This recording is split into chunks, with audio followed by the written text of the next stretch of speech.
Hello! Welcome to నెక్సాల్.కామ్. ఈరోజు మనం management కోర్స్‌లో ఒకటైన సప్లై చైన్ మేనేజ్మెంట్ కోసం చూద్దాం. అంతకన్నా ముందు మనము ఏంటి అంటే మీకిక్కడ తెలుగు ఫేస్‌బుక్ కమ్యూనిటీ పేజ్ రీసెంట్‌గానే నెక్సాల స్టార్ట్ చేసింది. దీని లింక్ వచ్చేసి నేనైతే డిస్క్రిప్షన్‌లో ప్రొవైడ్ చేస్తాను. మీ ఫ్రెండ్స్‌కి, ఫ్యామిలీ మెంబర్స్‌కి అందరికి షేర్ చేయండి. జర్మన్ ఎడ్యుకేషన్ సిస్టమ్‌లో ఏం చేంజెస్ వచ్చినా, తర్వాత నెక్సాల సైడ్ నుంచి ఎటువంటి ప్రొడక్ట్స్ వచ్చినా మీకైతే టైమ్‌లీ అప్డేట్స్ అయితే ఉంటాయి మీకు. సరే ఇప్పుడు మనం అసలు చూద్దాము. ఏంటి సప్లై చైన్ మేనేజ్మెంట్ ఏంటి? దాని యూనివర్సిటీ షార్ట్ లిస్టింగ్ ఏంటి అనేది మనం చూద్దాం. ఇక్కడ మీకైతే కనిపిస్తుంది కదా క్యూఆర్స్ కోడ్. అయితే దాన్ని స్కాన్ చేయండి. లేదు అంటే www.nixara.comకి వచ్చేస్తే మీకైతే ఇలా వస్తది వెబ్‌సైట్. రీసెంట్‌గానే అప్డేట్ అయింది.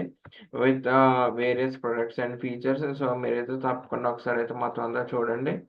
సో, ఇప్పుడు ఇక్కడ యూనివర్సిటీ షార్ట్ లిస్టింగ్ మీద పెడితే ఇక్కడ మనకి సప్లై చైన్ మేనేజ్మెంట్ మీరు చూస్తున్నారు కదా! Supply chain management, master in business and management కేటగిరీలోకొచ్చింది. సో, నేను సప్లై చైన్ మేనేజ్మెంట్ క్లిక్ చేశాను. క్లిక్ చేయగానే నాకైతే మటుకు ఈ పేజ్ వస్తది. సో, అయిపోయాక దీని ప్రైస్ వచ్చేసి 499 అసలు ఏమొస్తది? ఏంటి అనేది చూద్దాం. Curated excel sheet, expertise, time saving, convenience, affordable and accessible ఇవన్నీ కరెక్టే. దీని ప్రైస్ వచ్చేసి 499 అసలు మనం ఎందుకు ఈ లిస్ట్ తీసుకోవాలి? అసలు ఇందులో ఉన్న ఏంటి ఏమంటారు? అడ్వాంటేజెస్ ఏంటి? సారీ ఇందులో ఉన్న అడ్వాంటేజెస్ ఏంటి? ఈ లిస్ట్ తీసుకుంటే నాకు ఏ విధంగా ఉపయోగపడుతుంది? సో, ఫస్ట్ థింగ్ చెప్తానండి. ఈ లిస్ట్‌లోని మీకు ఏ డీటెయిల్ అన్నా కోర్స్ వెబ్‌సైట్ నుంచి మాత్రమే ఎంటర్ చేయడం జరుగుతుంది. ఆహ్, తర్వాత సెకండ్ థింగ్ వచ్చేసి మీకు ఈ కోర్స్‌తోని ఎన్ని యూనివర్సిటీస్ ఉంటే అన్ని యూనివర్సిటీస్ అయితే ఇందులో ఎంటర్ చేయడం జరుగుతది. థర్డ్ థింగ్ వచ్చేసి మీకు ఇందులోని పబ్ పబ్లిక్ యూనివర్సిటీస్ ఉండవు ఇందులో. సో, ప్రైవేట్ యూనివర్సిటీస్ వచ్చేసి మనకైతే మటుకు లైక్ ఎలా అంటే కొన్ని యూనివర్సిటీస్ 50% డిస్కౌంట్ ఇస్తాయి. కొన్ని యూనివర్సిటీస్ ఎర్లీ బోర్డ్ ఆఫర్ ఇస్తాయి. అంటే త్వరగా అప్లై చేసి త్వరగా ఫీజ్ కట్టేస్తే వాళ్ళకి కొంత అమౌంట్ వస్తది. తర్వాత కొన్ని యూనివర్సిటీస్ ఏంటి అంటే స్కాలర్‌షిప్ టెస్ట్ పెట్టి మనకొచ్చిన మార్క్స్ బేసిస్ మీద మనం అసలు స్కాలర్‌షిప్‌కి ఎలిజిబులా కాదా అనేది కూడా చూసి మనకైతే స్కాలర్‌షిప్ ప్రొవైడ్ చేస్తాయి. సో, ఇలా ప్రైవేట్ యూనివర్సిటీస్ కూడా ఉంటాయి. సో, అసలు నెక్స్ట్ అలా ప్రొవైడ్ చేసే శాంపుల్ యూనివర్సిటీస్ ఎలా ఉంటాయి ఏంటి అనేది మనం ఏదో శాంపుల్ లిస్ట్ చూద్దాం. నేను మరీ చెప్తున్నాను. ఈ లిస్ట్‌లో ఈ వీడియోలో చూపించే ఈ లిస్ట్ జస్ట్ వీడియో పర్పస్‌కి మాత్రమే దయచేసి ఇది మాత్రం ఇందులో ఉన్న యూనివర్సిటీస్ ఒరిజినల్ ఇవి అని మట్టుకైతే అనుకోవద్దు ప్లీజ్.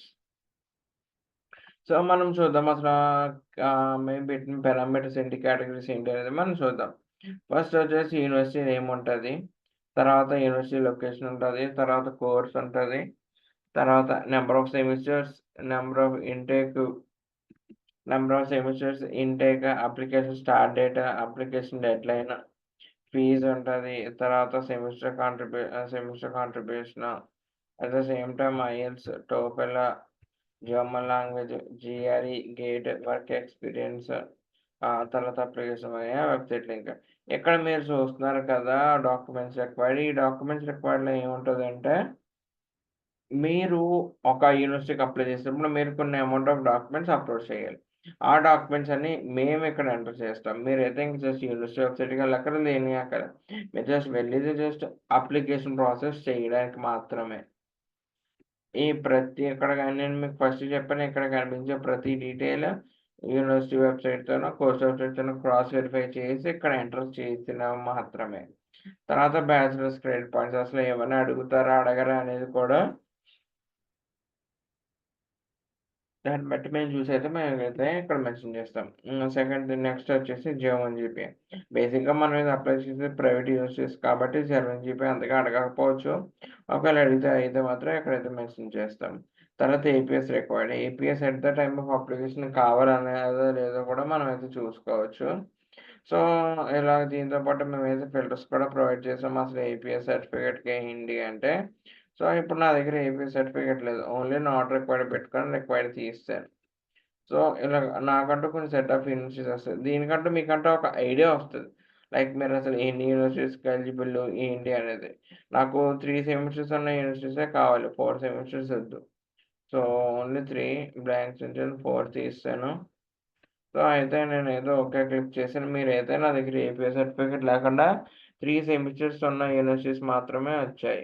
ఓకే. ఇప్పుడు నెక్స్ట్ నాకు కావాల్సిన లొకేషన్‌లోని యూనివర్సిటీస్ కూడా నేనైతే షార్ట్ లిస్ట్ చేసి పెట్టుకోవచ్చు. మీరు చూస్తున్నారు కదా మొత్తం అంతా ఎలాగో.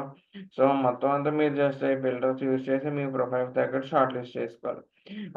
మీరైతే ఈ లిస్ట్ తీసుకోవడం మీకైతే ఖచ్చితంగా హెల్ప్ అవుతది. తర్వాత ఇది cheaper in price and at the same time మీకిది చాలా కాలం ఉపయోగపడతది. లైక్ ఏంటంటే ఈజీ యాక్సెసిబుల్ లిస్ట్ తర్వాత లాంగ్ లాంగ్ టర్మ్ రన్ వస్తది. ఎందుకంటే ఇప్పుడు నెక్స్ట్ ఇయర్‌లో ఈ యూనివర్సిటీలో ఈ కోర్స్ తీసేస్తారని ఉండదు కదా! సో, అది ఆ విధంగానైతే మీరైతే మీ ప్రొఫైల్ బిల్డప్ చేసుకోవచ్చు. ప్రొఫైల్ బిల్డప్ అంటే ఏంటో కాదు. మీకు ఐఎల్టీఎస్ 5.5 వచ్చింది. కానీ 2 యూనివర్సిటీస్ ఉన్నాయి. మీరు 2 యూనివర్సిటీస్ సాటిస్ఫై కాదు. బట్ మీరు 6.5కి ఎన్నున్నాయో చూసుకొని ఒక 10 ఉన్నాయి. సరే ట్రై చేద్దాం కదా అని చెప్పి ఐఎల్టీఎస్ 6.5 తెచ్చుకున్నారు. సో, మీ ప్రాబబిలిటీ 2 నుంచి 10కి పెరిగింది. సో, అలాగే మీ ఛాన్సెస్ కూడా పెరుగుతాయి. సో, మీరైతే ఖచ్చితంగా లిస్ట్ తీసుకోండి. అయితే క్యూఆర్‌ని స్కాన్ చేయండి. లేదు అంటే చూపించిన విధంగా నెక్స్ట్ మీద ఇచ్చేయండి. తెలుగు ఫేస్‌బుక్ పేజ్ అయితే మాత్రం మర్చిపోవద్దు. దీని లింక్ వచ్చేసి నేను డిస్క్రిప్షన్‌లో ప్రొవైడ్ చేస్తాను.